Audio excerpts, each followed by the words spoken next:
प्यारे बच्चों, आज शहीद भगत सिंह के बारे में हम आपको बताने जा रहे हैं। भारत माँ का वह लाल जिसने अंग्रेजों के विरुद्ध देश के स्वतंत्रता आंदोलन में प्राण फूंकने के लिए अपने प्राणों का बलिदान दिया। भारत माँ का वह लाल जिसने मुस्कुराते हुए फांसी के फंदों को हंसते हंसते चूम लिया। वह भगत सिंह का जन्म 27 सितंबर 1907 को लायलपुर जिले में बंगा गांव के स्वतंत्रता सेनानियों के एक परिवार में हुआ। नवजात बालक के दादा सरदार अर्जुन सिंह थे, जो आयु पर्यंत भारत में अंग्रेजी शासन के कट्टर विरोधी रहे। भगत सिंह के पिता सरदार किशन सिंह, उनके चाचा सरदार अजीत सिंह तथा स्वर्ण सिंह बालक के जन्म के समय अंग्रेज शासकों के विरुद्ध स्वतंत्रता आंदोलनों में सक्रिय होने के कारण जेलों में सजा काट रहे थे। बालक भगत के जन्म के कुछ दिनों के बाद तीनों एक एक करके जेलों से छूटे। इस प्रकार भगत जन्म से ही मुक्ति दूत साबित हुए। इस घटना के बाद दादी माँ जय कौर को विश्वास हो गया कि उनका पोता सौभाग्यशाली है। दादा के चेहरे की झुर्रियों के पीछे से खुशियों का सागर हिलोरे मारता साफ दिखाई दे रहा था।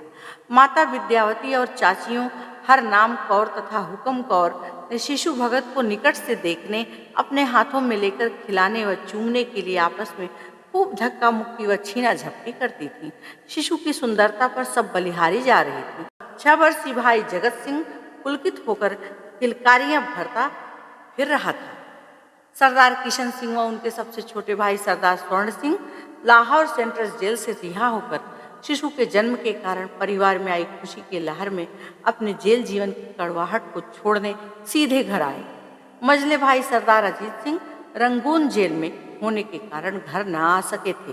वहीं तीनों भाइयों में सबसे उग्र अंग्रेज विरोधी थे। सरकार भी उनसे भय खाती थी, इसलिए उन्हें जेल में ही भारत से दूर रखा गया। वे जेल से रिहा होने पर ईरान, तुर्की होते हुए जर्मनी पहुंच गए थे। वास्तव में सरदार किशन सिंह ने ही पत्र लिख उन्हें घर न आने का सुझाव दिया था, क्योंकि सरकार झूठा आरोप पढ़कर उन्हें दोबारा गिरफ्तार कर सकती थी। द्वितीय विश्व युद्ध के समय जर्मनी रेडियो पर ब्रिटेन के विरुद्ध प्रचार करते उनका स्वर सुना गया था। जब युद्ध में जर्मनी की पराजय निश्चित हो गई थी, तो अंग्रेजों के हाथ पड़ने से बचने के लिए वे ब्राजील चले गए थे। वे 40 वर्ष बाद ही स्वदेश लौटे। जब जवाहरलाल नेहरू भारत के प्रधानमंत्री बने, तब तक वह बहुत वृद्ध हो गए थे। भगत के छोटे चाचा स्वर्ण सिंह को सरकार ने फिर से जेल में डाल दिया। वहाँ उन्हें इतना दुर्व्यवहार का शिकार बनाया गया कि उन्हें टीबी हो गई, और टीबी के कारण जेल से छोड़ा गया तो वे घर में परिवारजनों के देखते देखते छीड़ होकर केवल 23 वर्ष की युवा अवस्था में ही शहीद हो गए। भगत सिंह के उग्र अंग्रेज विरोधी चाचा अजीत सिंह घर से 45 वर्ष दूर विदेश में रहे। देश में रहते तो जेल की सजा काटते। उनकी युवा पत्नी हरनाम कौर को सुहागिन होते हुए भी सारा जीवन विधवा की तरह काटना पड़ा। छोटे चाचा स्वर्ण सिंह ब्रिटिश अत्याचारों का शिकार होकर 23 वर्ष की अवस्था में स्वर्ग सिधार गए, तो पीछे 20 वर्षीय संतानहीन विधवा हुक्म कौर को छोड़ गए। भगत का बचपन हर समय गम में डूबी आंसू बहाती चाचियों के गोद में बीता। अभागी चाचियों को भगत को गोद में लिए बैठे रहने में ही सांत्वना मिलती थी। उनके वीरान जीवन की उजड़ी बगिया में वही एक फूल था। नन्हे भगत ने उनका दुख बांटने के लिए उनके साथ रोना सीख लिया।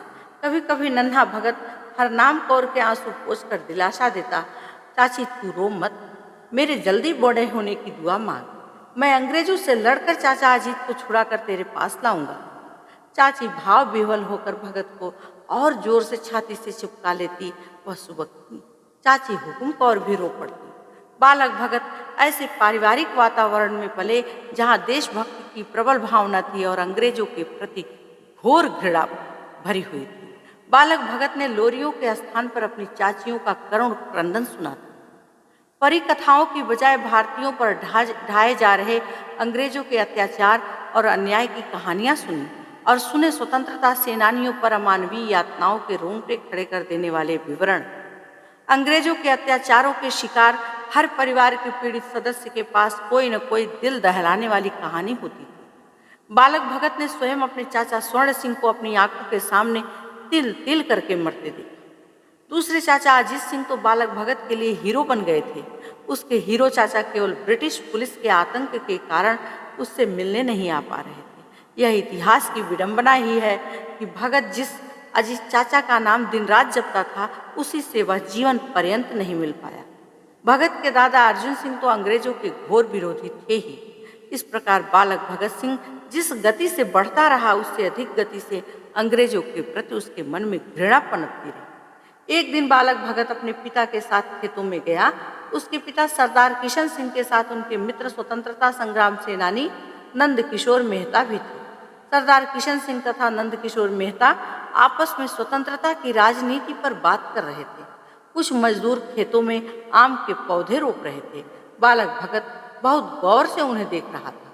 कुछ समय बाद सरदार किशन सिंह तथा मेहता का ध्यान बालक भगत की ओर गया। वह उनके पास नहीं था। उन्होंने भगत को एक खेत के कोने में जाकर कुछ रोपते पाया। दोनों ने पास जाकर देखा, भगत मिट्टी में सीखें और लकड़ियां गाड़ रहा था। बेटे, यह क्या कर रहे हो? मेहता ने बालक से पूछा। बंदूकें बो रहा हूं, भगत ने बिना सिर उठाए सहज उत्तर दिया। सरदार किशन सिंह व मेहता ने चकित होकर एक दूसरे की ओर देखा। बंदूकें? वह किस लिए बेटा? अपने देश को अंग्रेजों से आजाद कराने के लिए, भगत का उत्तर मिला। भगत की बालक बुद्धि वयस्कता प्राप्त करने से पहले ही जीवन का लक्ष्य तय कर रही। मेहता ने अपने मित्र से कहा, दोस्त, तुम बहुत भाग्यशाली हो। तुम्हारा यह बेटा तुम्हारे खानदान का नाम ऊंचा करेगा, कुछ तो यह जरूर करेगा। बालक भगत ने 4 या 5 वर्ष की अवस्था में बंगा के प्राइमरी स्कूल में अपने भाई जगत सिंह के साथ जाना आरंभ किया। वह स्कूल में प्रायः शरारतें कर बैठता था। कक्षा के बंद कमरे में तो भगत का जी ही नहीं लगता था। उसे खुली हवा, उड़ते पंछी, आकाश में तैरते बादल, हवा के झोंकों के साथ झूमते पेड़ और बहती नदी बहुत भाते थे। जगत को अपने छोटे भाई की चिंता होती जब भी वह कक्षा से गायब मिलता। यह रोज ही होता। हर दिन की भांति भगत बाहर बैठा खुले मैदान को ताकता मिलता। जगत पूछता, यहाँ क्या कर रहे हो भाई? खुले मैदान को देख रहा हूँ, भगत उत्तर देता। खाली मैदान में देखने के लिए क्या रखा है? कुछ नहीं भाई, बस मैं इस खुले मैदान की तरह आजाद रहना चाहता। भगत अपने भाई से बहुत प्यार करता था। 11 वर्ष की अल्पायु में ही जगत की मृत्यु हो गई। भगवान भी न्याय नहीं कर रहा था। क्लास से गायब रहने के कारण भगत की पढ़ाई पर कोई खास दुष्प्रभाव नहीं पड़ा। बालक की बुद्धि तेज थी। कक्षा के बाद या घर पर पुस्तकों में जो पढ़ता वह याद हो जाता। परीक्षाएं पास करने में कोई समस्या पेश नहीं आई और नियत समय पर भगत ने प्राथमिक शिक्षा पूर्ण कर ली। इसके बाद सरदार किशन सिंह बंगा से नवाकोट आ गए। परिवार भी आया। इस स्थान पर भी उनकी कुछ जमीन जायदाद। इस अंतराल में किशन सिंह का परिवार बढ़ता रहा। भगत सिंह के बाद उनके 4 बेटे और 3 पुत्रियां पैदा हुई। किशन सिंह स्वतंत्रता आंदोलन की सक्रिय राजनीति से हट गए थे। कारण स्पष्ट था। अब वे जेल जाने का खतरा मोल नहीं लेना चाहते थे। घर में नन्हे बच्चे थे, बूढ़े पिता थे, छोटे भाइयों की असहाय पत्नियां थीं। उन्हें संभालने का सारा दायित्व उन पर। अपने बच्चों को खालसा स्कूल में भेजना सिख परिवारों की परंपरा थी, परंतु सरदार किशन सिंह ने भगत के लिए खालसा स्कूल की अपेक्षा डीएवी स्कूल का चुनाव किया। कारण यह था कि खालसा स्कूल प्रायः अंग्रेजों के पिट्ठुओं द्वारा चलाए जा रहे थे, परंतु डीएवी स्कूलों का आदर्श प्रबल देशभक्ति तथा अंग्रेजों की गुलामी से मुक्ति था। अपने निर्णय के लिए सरदार किशन सिंह को सिख समाज ने दुत्कारा, परंतु उन्होंने कभी इसकी परवाह नहीं की और न ही झुके।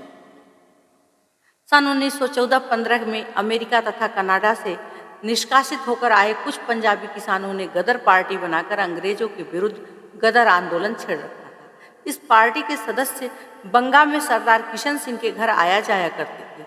इस पार्टी के युवा अध्यक्ष सरदार करतार सिंह सराभा को ब्रिटिश पुलिस ने 1915 में लाहौर षड्यंत्र केस में गिरफ्तार कर लिया था।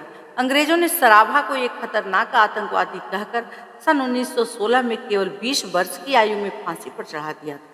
बालक भगत पर युवा सराभा के बलिदान का गहरा प्रभाव पड़ा। शहीद सराभा युवा भगत के आदर्श बन गए और वे सराभा की फोटो सदा अपनी जेब में रखते। सराभा देश की आज़ादी का जो गीत सदा गाते रहते थे, वही भगत काम करते समय भी गुनगुनाते रहते थे। भगत माँ को सराभा की फोटो दिखाकर कहते, माँ यही है मेरा गुरु, मेरा भाई और मेरा हमदम।